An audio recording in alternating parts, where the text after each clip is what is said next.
हकीकत क्या है कि ये लोग भी वक्फ बोर्ड से जुड़े हुए थे एक ज़माने में, लेकिन इनकी कुछ दाल नहीं गल रही है। आज कोई इनको पूछ के नहीं देख रहा है, थूक के नहीं देख रहा है। इसकी वजह से आज किसी ना किसी उन्वान पर बीच में आ जाते हैं, मनधड़क इल्ज़ामात लगा देते हैं और भाग जाते हैं। पूछने वाले की सबसे पहले हैसियत क्या है, पहले वो तो जाने। हर बात में निकल के आकर मिनिस्टर ये करे, मिनिस्टर वो करे, मेंबर्स वो करे, चेयरमैन की अपॉइंटमेंट ऐसा कहीं को हुई, उस दिन वो लोग एब्सेंट कहीं को रहे, इन्हों कहीं को नहीं आए, उनसे कहीं को नहीं। अरे जब वक्त बोर्ड चल रहा है, ये बोर्ड क्या आपको पूछ कर करेगा हर कोई काम? आपकी हैसियत क्या है? आपको किसी ने ये जिम्मेदारी दी है कि आप वक्फ बोर्ड के ऊपर निगरानी करें? आप क्या निगरानी करने के लिए आप उधर के कुछ हैं, जब आपके औकात खुद कुछ नहीं है? ये एक गवर्नमेंट एंटिटी है, एक इंस्टीट्यूशन है, हर चीज़ इधर रिकॉर्डेड है, बिना कोई रिकॉर्ड के, बिना। और एक मिनिस्टर का थोड़ी चलता बोर्ड के अंदर, जैसे मोदी के औलाद की तरह बर्ताव कर रहे हैं। इन्हीं लोगों की वजह से आज वक्फ बोर्ड के ऊपर इतनी बड़ी परेशानी आकर के है। ऐसे ही लोग हैं, हमारे ही आस्तीन के सांप हैं, इन्हीं की वजह से आज वक्फ बोर्ड के ऊपर इतनी बड़ी परेशानी आई है, इतने सारे सवालात खड़े हुए हैं। अब मिनिस्टर के ऊपर वो कैसे हुआ, ये कैसे हुआ? अरे कोई चीज़ आपके सामने है, सबूत तो सामने आओ, लेकर क्या के रखो। मुझे कुछ लोगों ने बोला, मैंने लोगों से सुना, ये सुनी सुनाई बातों पर वीडियो कॉन्फ्रेंस करके आज तक का इतना करप्ट मिनिस्टर मैंने नहीं देखा। अरे आप होते कौन हैं? आपकी औकात क्या है? अवाम के सामने अगर कच्चा चिट्टा खोल करके रखूं तो मस्जिद के अंदर आने से आपको रोक लिया जाएगा, चप्पल से मार के मस्जिद के बाहर भगाएंगे। देखिए, मुसलसल 2 साल से मैं वीडियोस देखते हुए आ रहा हूँ। चंद शरपसंद लोगों की ये कोशिश है कि कैसे भी करके वक्फ बोर्ड को बदनाम किया जाए, मुस्लिम इदारों को बदनाम किया जाए, मुस्लिम लीडरों को बदनाम किया जाए, वक्फ बोर्ड के मेंबर्स को बदनाम किया जाए। हकीकत क्या है कि ये लोग भी वक्फ बोर्ड से जुड़े हुए थे एक ज़माने में, लेकिन इनकी कुछ दाल नहीं गल रही है। आज कोई इनको पूछ के नहीं देख रहा है, थूक के नहीं देख रहा है। इसकी वजह से आज किसी ना किसी उन्वान पर बीच में आ जाते हैं, मनधड़क इल्ज़ामात लगा देते हैं और भाग जाते हैं। अगर कोई ठोस सबूत है तो सबूत रख के कोई बात करे, बिना कोई सबूत के, बिना कोई सर, बिना कोई पैर, बार बार उठाना, बार बार मिनिस्टर के ऊपर एलिगेशंस लगाना। जब बीजेपी की हुकूमत थी, जब ये गैर मिनिस्टर होकर के बैठी थी, उस वक्त पर इनके मुंह में क्या लड्डू था? उस वक्त पर कोई सवाल करने के लिए हिम्मत जुर्रत क्यों नहीं किया? आज जब सब कुछ सही से चल रहा है, आज जाकर के हर एक चीज़ के ऊपर इल्ज़ाम लगाना, तनकीद करना, हर एक चीज़ के अंदर से अकाउंटेबिलिटी पूछना। अरे पूछने वाले की सबसे पहले हैसियत क्या है, पहले वो तो जाने। हर बात में निकल के आकर मिनिस्टर ये करे, मिनिस्टर वो करे, मेंबर्स वो करे, चेयरमैन की अपॉइंटमेंट ऐसा कहीं को हुई, उस दिन वो लोग एब्सेंट कहीं को रहे, इन्हों कहीं को नहीं आए, उनसे कहीं को नहीं। अरे जब वक्फ बोर्ड चल रहा है, ये बोर्ड क्या आपको पूछ कर करेगा हर कोई काम? आपकी हैसियत क्या है? आपको किसी ने ये जिम्मेदारी दी है कि आप वक्फ बोर्ड के ऊपर निगरानी करें?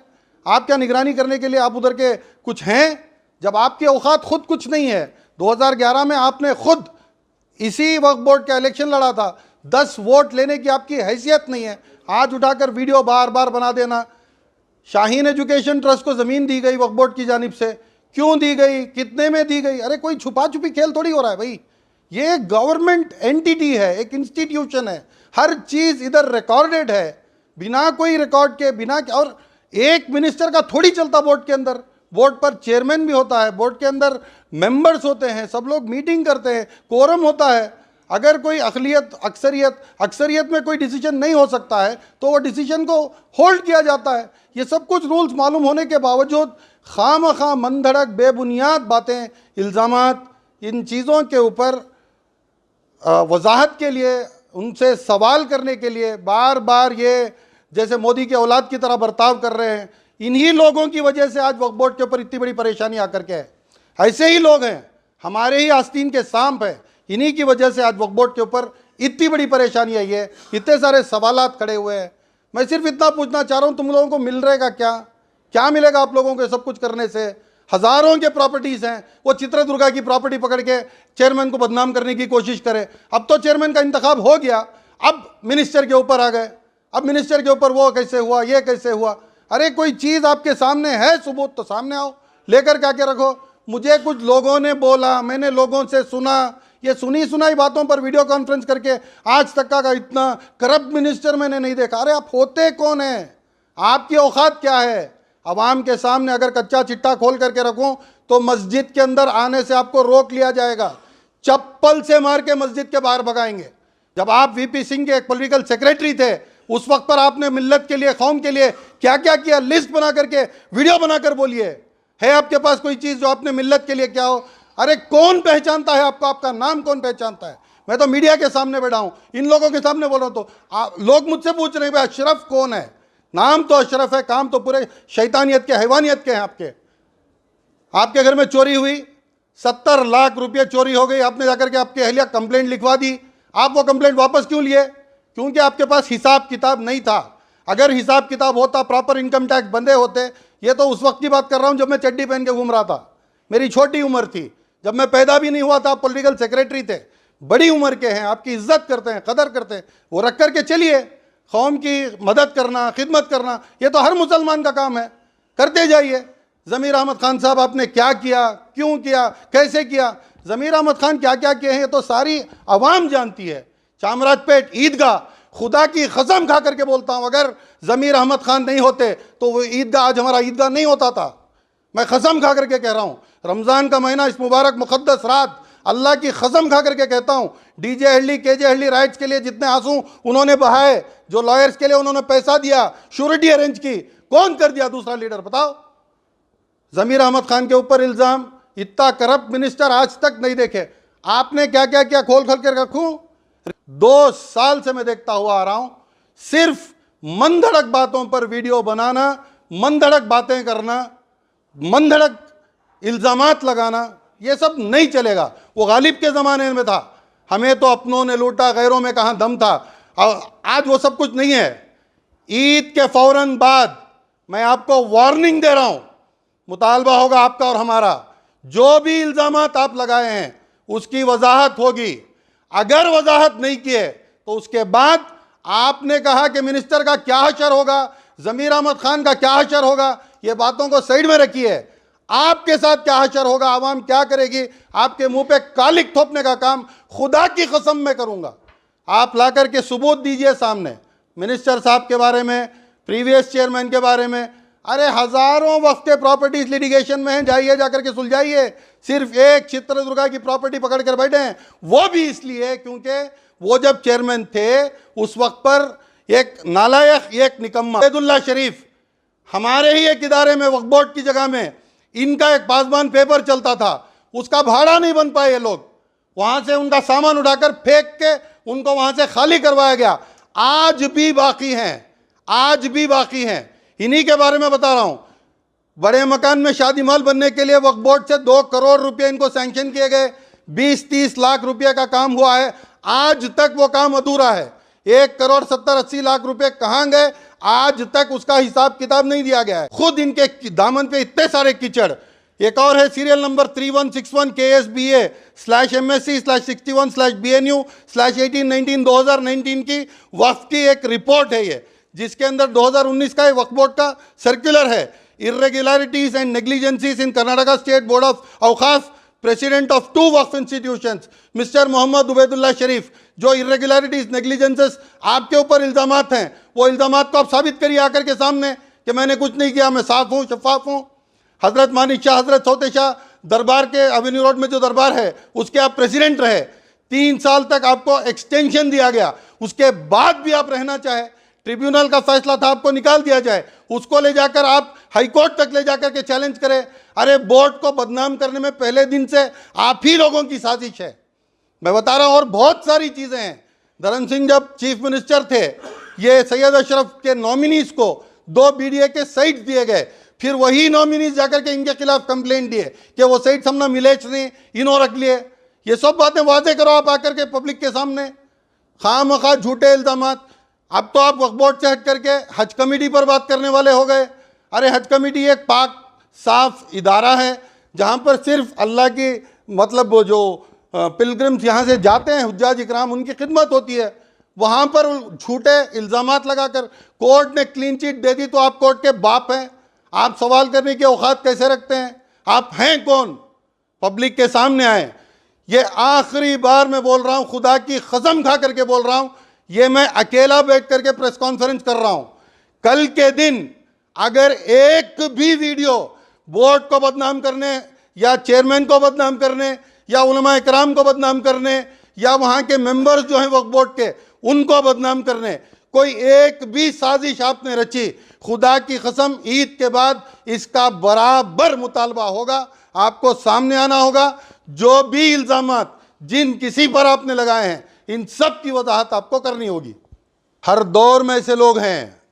नबी सल्लल्लाहु अलैहि वसल्लम के ज़माने में ऐसे लोग बुतों को रखकर आ जाते थे, नवाब सिराजुद्दौला के ज़माने में भी थे, हज़रत शहीद टिप्पू सुल्तान रहमतुल्लाह अलैह के ज़माने में भी थे। ऐसे लोगों की वजह से मिल्लत की शिकस्त, मिल्लत की हलाकत, ये सब ऐसे ही लोगों की वजह से होता है। एक बात आपके सामने खुल करके रखना चाहता हूँ, जो शख्स उबैदुल्ला शरीफ आज बैठ करके सवाल कर रहा है, ये वाहिद ऐसा KMDC का चेयरमैन रहा है जो सिटिंग चेयरमैन को पुलिस आकर के अरेस्ट करके ले जाती है करप्शन चार्जेस पर। और करप्शन चार्जेस किसने लगाए? एक ऑटो ड्राइवर लगाता है। ऑटो सैंक्शन करने के लिए जो पैसे वक्फ बोर्ड, इससे KMDC से, माइनॉरिटी डेवलपमेंट कॉरपोरेशन से जो पैसे दिए जाते हैं, उसके अंदर से रिश्वत लेने के लिए जो पैसे मार के लोग खाए थे, ये उबैदुल्ला शरीफ खाए थे। उसकी वजह से लोकायुक्ता ने इनको सिटिंग चेयरमैन को अरेस्ट करके लेकर के गई थी। ये आकर के आज सवाल कर रहे हैं कि मिनिस्टर साहब ने क्या किया, मिनिस्टर साहब ऐसा क्यों कर रहे हैं, पहले मिल्लत के जो मसले हैं उसको आप सुलझाइए, आप ऐसा नहीं ऐसा करिए, इनका अपॉइंटमेंट ऐसे क्यों करवाए। अरे जो भी आप सवाल कर रहे हैं, जवाब दे रहे हैं, आप अपनी हैसियत बताइए, क्या हैसियत में सवाल कर रहे हैं। सवाल करने का हक अगर सभी को है, अगर आप सवाल कर रहे हैं कांग्रेस की हुकूमत आने के बाद मुसलमानों को क्या की क्या नहीं की, तो पहले जो आस्तीन का सांप बाजू आपके बैठा है वीडियो में, उनको बोलिए कि KPCC के पोजीशन से आप इस्तीफा दें पहले। उबैदुल्ला शरीफ जो करप्ट KMDC का चेयरमैन, लोकायुक्ता जिसको अरेस्ट की थी, वो उबैदुल्ला शरीफ को बोलिए कि KPCC का जो पोजीशन आज भी उनका है, वो पोजीशन से इस्तीफा दें। मैं बदजबानी कभी नहीं करता, बदकलामी कभी नहीं करता, लेकिन मुसलसल 2 साल से इनके पीछे लगा हूँ। ये लोग बार बार जो वीडियोस बनाते हैं, अरे ताहा एजुकेशन ट्रस्ट को ज़मीन दी गई तो क्यों दी गई, शाहीन एजुकेशन ट्रस्ट को ज़मीन दी गई तो क्यों दी गई। शाहीन एजुकेशन ट्रस्ट जितना आज मुसलमान बच्चों के लिए कर रहा है, उसका 1% आप करके दिखाइए। किसी एक बच्चे की फीस तो भरिए, किसी एक बच्चे की जिम्मेदारी तो उठाइए, फिर आकर के सवाल करिए। चित्रदुर्गा हम लोग गए थे, वहाँ आधा एकड़ भी ज़मीन नहीं है, वहाँ की कमेटी खड़ के बोल रही है कि भाई देखो यही ज़मीन है। वीडियो करके अपने जी सलाम वाले दिखाए हैं सब कुछ कि यहाँ पर वो जगह है, बीच में जो है वो कॉलेज जो ये बंधा गया है, उसके अलग रिकॉर्ड्स हैं, उसके डॉक्यूमेंट्स पूरे हैं। इतने सालों से 85 से लेकर 25 तक कितने साल गुजर गए, 40 साल से आज उठ करके आप सवाल जवाब कर रहे हैं। जब BJP की हुकूमत थी आप क्या लड्डू खा रहे थे? क्यों नहीं पूछे आप लोग? अगर कुछ ऐसा है भी, अल्लाह ना करे, तो जाएं। आपको किसने रोका है? क्या चेयरमैन आपसे दूर है? क्या मिनिस्टर आपसे दूर है? जाइए, जाकर के बोर्ड में बैठिए, पूछिए ये मेरे पास डॉक्यूमेंट्स है, ये ऐसा हुआ है, इसकी वजाहत करिए। क्यों नहीं पूछ सकते आप? इसका मतलब क्या है? बार बार आप निकल कर आके वीडियो बनाते हैं। इसके पीछे कौन है, ये आपकी क्या साजिश है, ये आप क्यों कर रहे हैं, ये सब कुछ खुलकर आपका कच्चा चिट्टा ईद के बाद सबके सामने रखना चाहता हूं। इसके लिए मैं बोल रहा हूं कि ईद होने के बाद मैं तो ओपनली अवेलेबल हूं, आप दोनों को भी आना चाहिए। अक्रॉस द टेबल बैठ के इसका यही मीडिया के सामने मुतालबा होगा।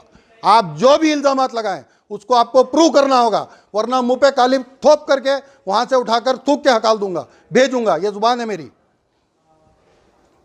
तो परसों प्रेस कॉन्फ्रेंस की गई थी, उसमें जो गुस्सा जाहिर किया गया है, नए चेयरमैन जो बने हैं वक्फ के, उसमें जो मेंबर एब्सेंट थे, नहीं आए थे, वो क्यों नहीं आए थे, ये उन्होंने सवाल किया है और बताया कि मिनिस्टर के अपॉइंट किए हुए ये मेंबर्स नहीं हैं, बल्कि बोर्ड की तरफ से अपॉइंट किए गए, तो ये गैर हाजिर क्यों हुए हैं?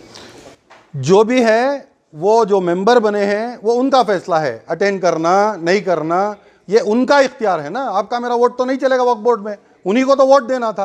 उनकी पसंद का अगर चेयरमैन नहीं आ रहा तो वोट नहीं देते, बात सिंपल है। इसके लिए एब्सेंट हुए थे। अब इसके अंदर ये क्या कि मतलब इसी को चेयरमैन बनाना, उसी को चेयरमैन, भाई उनका इख्तियार है, उनका वोट है। लेकिन वो मीटिंग थी, तो मीटिंग में उनकी मर्जी है, उनकी मर्जी है, इसके ऊपर कोई सवाल। मिनिस्टर साहब खुद एब्सेंट थे, कौन सवाल कर सकता है? वो उनकी मर्जी है। ये इदारा जो है ना, ये मिनिस्टर के नीचे है। पहले उस मुकाम पर तो ये लोग पहुंचे हैं, उस मुकाम तो दूर की बात, वो बोर्ड की सीढ़ियों तक तो पहुंचे हैं। पहले कुछ मुकाम तो बनाए। पूछने वाले का किरदार क्या है, पूछने वाला कौन है, पूछने वाले की शख्सियत क्या है, पिछला इसने क्या किया है। भाई आप कौम के लिए, मिल्लत के लिए जब भी प्रॉब्लम्स है, क्या आप सामने आकर के एक स्टेटमेंट दिए हैं कहीं पर? क्या आपने किसी लड़ाई लड़ी है? अब मैसूर के अंदर इतना बड़ा ये हुआ, आप गए थे मैसूर, मिले थे उन लोगों से? हमारा मंगलूर के अंदर 2 बच्चों का जो कत्ल हुआ, आप उनके घर जाकर के पैसे दिए थे, कुछ किए थे? लेकिन कौन किए थे, क्या किए थे, तो मैं खुलकर नहीं बोल सकता, क्योंकि देखिए मीडिया में जब बैठ करके हम लोग बोलते हैं ना, तो इन बातों को गैर भी सुनते हैं और इसका गलत फायदा उठाते हैं।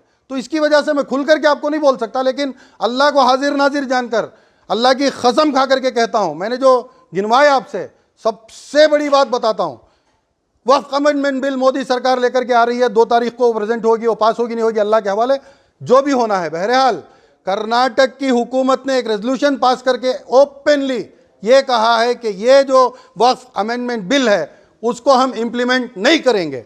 अब ये इसके पीछे किसका हाथ है? अशरफ का, उबैदुल्ला शरीफ का?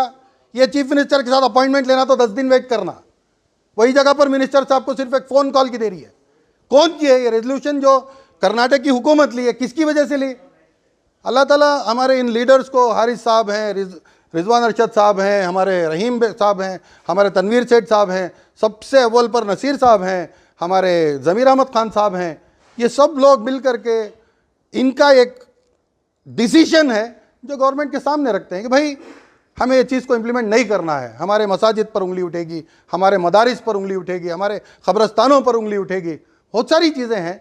वक्फ बाय यूज़र एक चीज़ है, उसको ख़त्म कर दिया जा रहा है।